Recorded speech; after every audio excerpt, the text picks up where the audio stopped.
If you're going to watch one magical girl anime, make it Cardcaptor Sakura.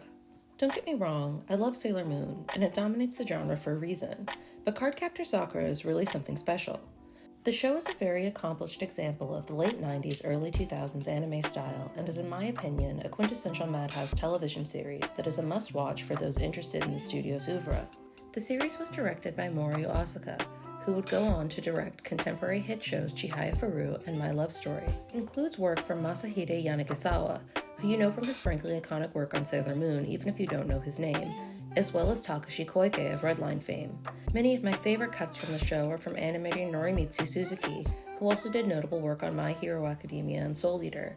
I describe his work as delicately snappy, or maybe roundly choppy. It captures the bright, youthful atmosphere of the series perfectly.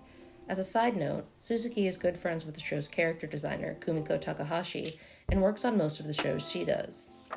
Speaking of character designs, Clamp's Baroque lineup of costumes for Sakura is arguably Cardcaptor Sakura's greatest influence on the magical girl genre as a whole.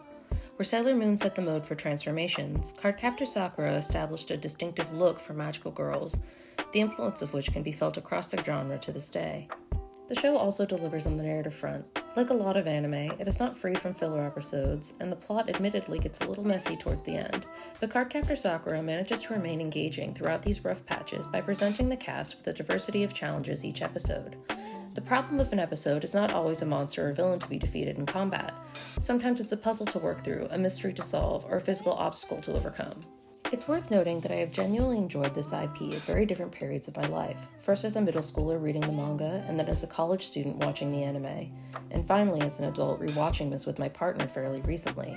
Cardcaptor Sakura handles its themes of love, friendship, and acceptance, which are not themselves unique within the genre, with a certain level of emotional maturity that make them feel a little more than simply sweet and wholesome, lending the show an enduring cross-demographic appeal. Where many titles lean on dark plot points and tragedy, this show achieves its depth while remaining unwaveringly optimistic and similarly appeals to a diversity of audiences while remaining definitively and unapologetically feminine.